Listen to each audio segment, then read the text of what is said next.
negde sa sličnim temama.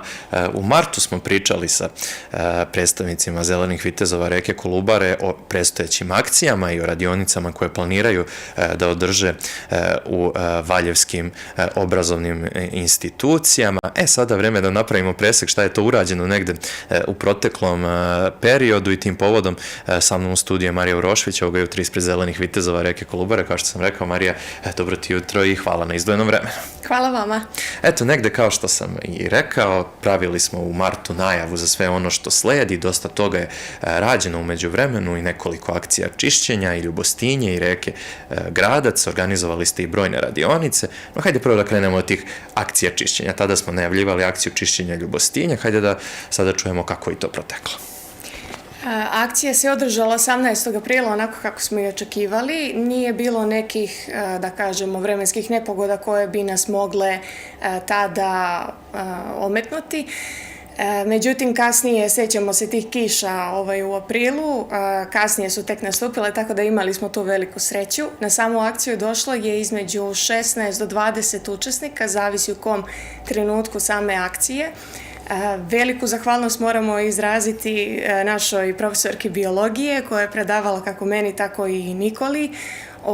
Ona je dovela svoje učenike, oni su učenici, ukoliko sam dobro zapamtila, 2. razreda gimnazije i oni su nam pružili veliku pomoć što se tiče čišćenja Ljubostinje, tako da možemo reći da su negde te radionice urodile plodom.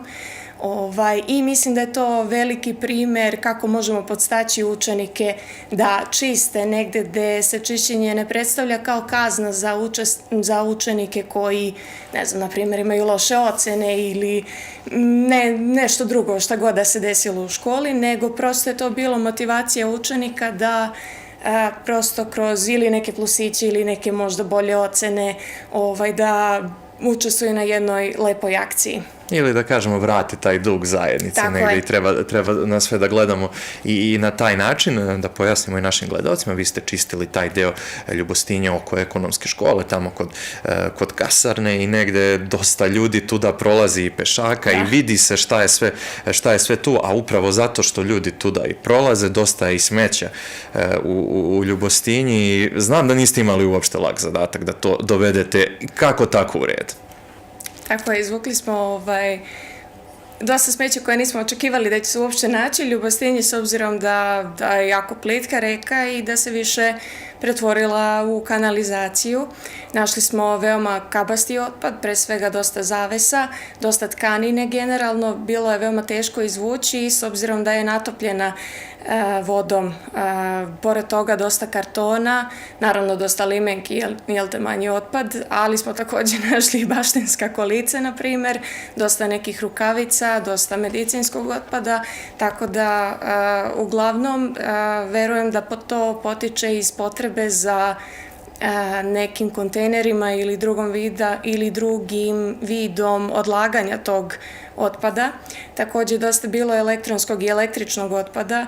U Srbiji još uvek nije razvijen taj sistem reciklaže elektronskog i električnog otpada. Ljudi prosto ne znaju šta će da urade sa telefonima čija je baterija ili pregorela ili šta god da se desilo tim uređajima. Također dosta kućnih aparata se tu našlo.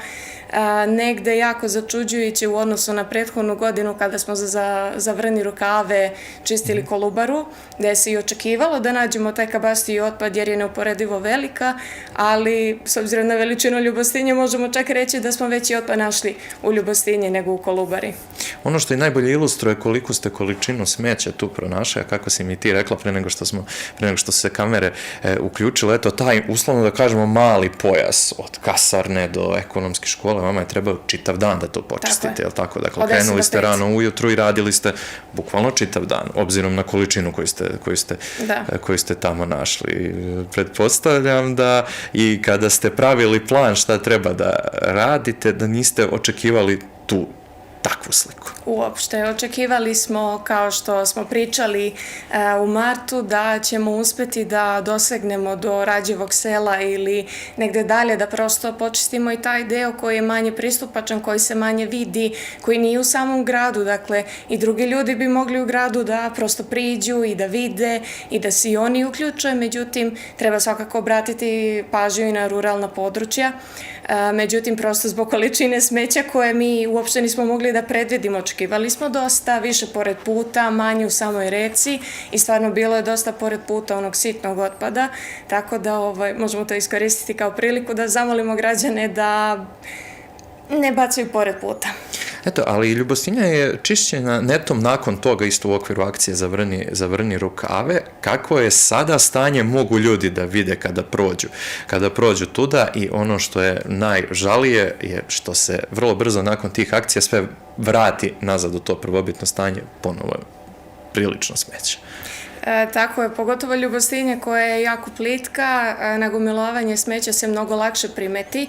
Evo recimo, nama omiljeni primjer jeste Kolubara za prethodno Zavrni rukave, gde kada smo počistili prosto smeće koje se nalazilo u tom delu korita pre same brane, kako smo počistili smeće, tako su se i akumulirana stabla pročistila, da li su i kasnije ljudi izvukli i generalno Kolubara je mogla lakše da teče i prosto negde skoro sigurno se dosta smeća koje je svakako opet završilo u toj reci moglo da krene nizvodno, što opet naravno nije neka dobra stvar, ali jednostavno se ne vidi više na tom mestu samog čišćenja, dok Ljubostinja kao izuzetno plitka reka ne očekujemo da će se u toj meri naći smeće, kao na primjer na Gracu. Prethodne godine smo čistili onaj kanal, odnosno deo stare brane, koji uglavnom služi kao mesto za odlaganje otpada tamošnjim turistima ili bilo da su iz Valjeva ili da su iz okoline.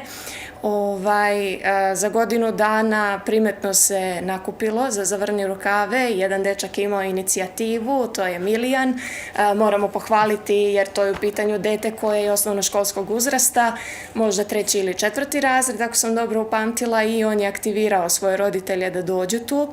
Zatekli smo njih 3 kada smo došli, posle naravno akciju Popučkama i akcije na Ljubostinji i pomogli smo im koliko toliko. To jeste lepo, da, izvini što te prekidam, ali jeste lepo zato što su upravo tu najčešće osnovci i srednjoškolci i vidi se da tu negde imaju već neku svest o tome kako se treba obhoditi prema toj okolini u kojoj provode vreme i preko leta i negde čini mi se da su tu ono što se kaže 24/7. Tako je, to je ona lepa stvar, znači nema veze što se toliko smeća nagomilalo i jeste da je to više lečenje posledica nego lečenje uzroka, a opet uvek treba da se koncentrišemo na lečenje uzroka. Iako se tu dosta smeća nagomilalo, negde ta nada za čistijom sredinom nije se umanjila.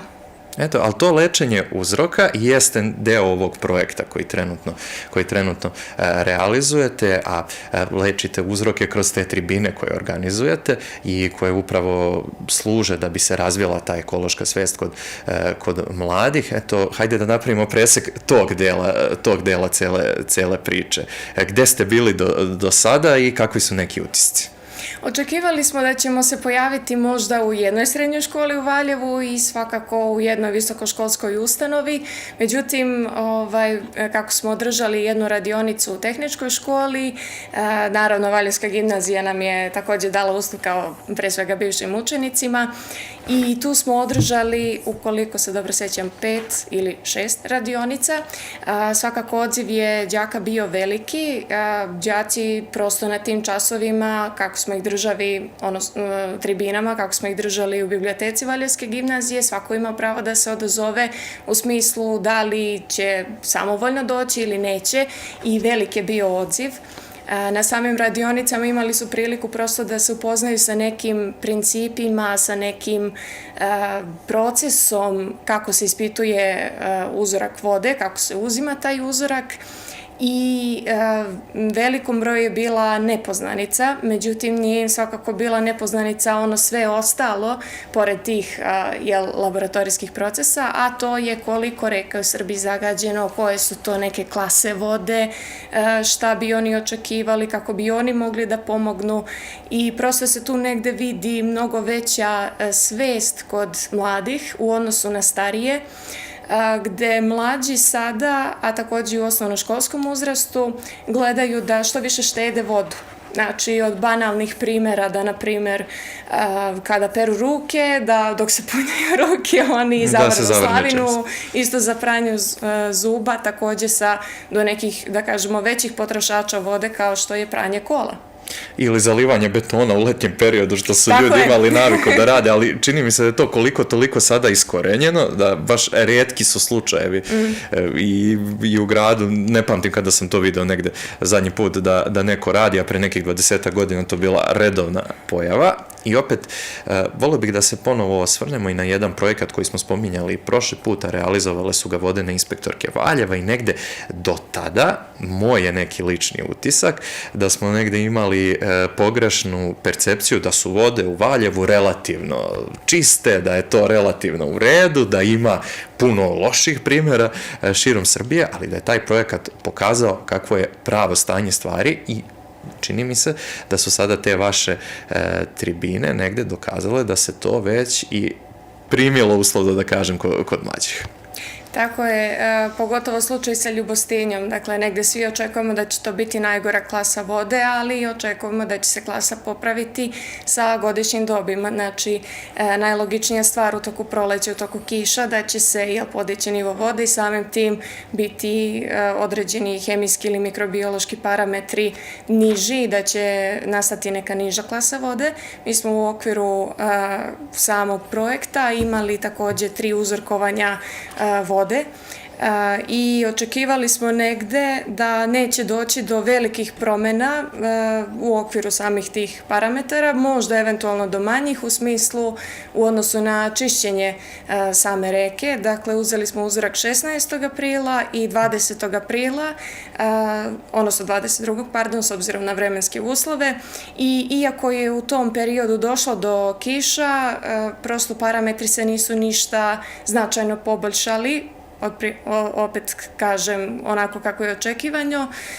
S druge strane, nakon mesec dana kada smo uzeli uzorak, takođe nismo pronašli nikakav značajan boljitak, čak u nekim parametrima i gora situacija je bila u pitanju, tako da do sveukupnog promena kvaliteta vode nije došlo. Ljubostinje je još uvek 5. klasa, a ono što je meni bilo zanimljivo, prosto ja nisam neko ko stanuje pored Ljubostinje i verujem dosta ljudi koji su naše godište ili mlađi takođe nisu znali za to, a to je priča tih starijih građana koji su ranije izvodili ovce na Ljubostinju, gde je to bila pijaća voda za životinje, gde je pored Ljubostinje postalo dosta izvora vode. Sada su ti izvori ili zagađeni ili prosto više ne postoje, voda se povukla u unutrašnjost, a Ljubostinja izgleda danas tako kako izgleda.